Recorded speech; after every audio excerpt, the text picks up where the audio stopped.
नमस्ते। GDC assistant professor परीक्षा की तैयारी में जुटे हैं, तो चलिए इस तैयारी को और भी धार देते हैं हमारे इस खास डेली सेशन में। आपका बहुत बहुत स्वागत है। तो चलिए शुरू करते हैं आज का 5 मिनट का प्रैक्टिस सेशन। इससे पता चलेगा कि हमारी तैयारी अभी कहां तक पहुंची है और हमें और कहां फोकस करना है।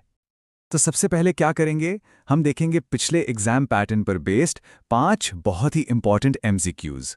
रेडी है? चलिए शुरू करते हैं। तो पहला सवाल स्क्रीन पर है, भारतीय संविधान के हिसाब से फंडामेंटल ड्यूटीज यानी मूल कर्तव्यों की संख्या कितनी है? क्या लगता है? और सही जवाब है ऑप्शन बी 11।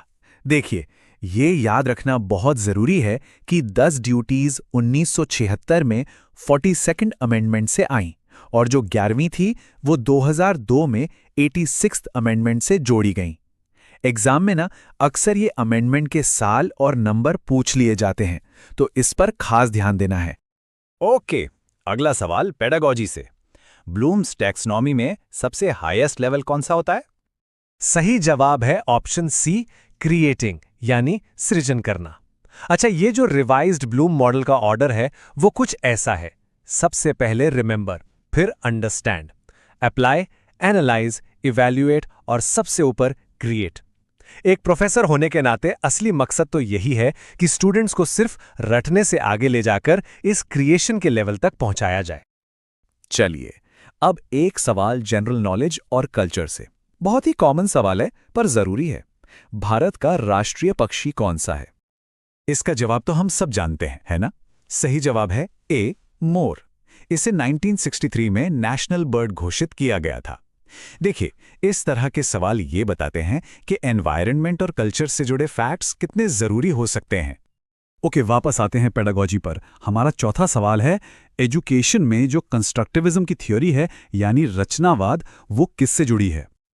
और सही जवाब है बी, जीन पियाजे। इनकी थियरी क्या कहती है? सिंपल है, बच्चे सिर्फ इंफॉर्मेशन लेते नहीं हैं बल्कि अपने एक्सपीरियंस से नॉलेज खुद कंस्ट्रक्ट करते हैं, खुद बनाते हैं। ये पेडागॉजी सेक्शन का एक हॉट टॉपिक है, समझ लीजिए। ठीक है, अब इस प्रैक्टिस राउंड का आखिरी सवाल जो गवर्नमेंट और सिविल सर्विसेज से जुड़ा है। यूपीएससी का फुल फॉर्म क्या है? इसका सही जवाब है ए, यूनियन पब्लिक सर्विस कमीशन। ये इंडिया की मेन सेंट्रल रिक्रूटिंग एजेंसी है। एडमिनिस्ट्रेटिव जीके के लिए इसका रोल समझना बहुत ही जरूरी है। तो ये थे हमारे प्रैक्टिस क्वेश्चंस। अच्छा, हमारे क्विज में एक सवाल ब्लूम्स टैक्सोनॉमी पर था, याद है? चलिए अब इस कॉन्सेप्ट को थोड़ा और डीप में समझते हैं, क्योंकि ये टीचिंग का बिल्कुल बेस है। तो ये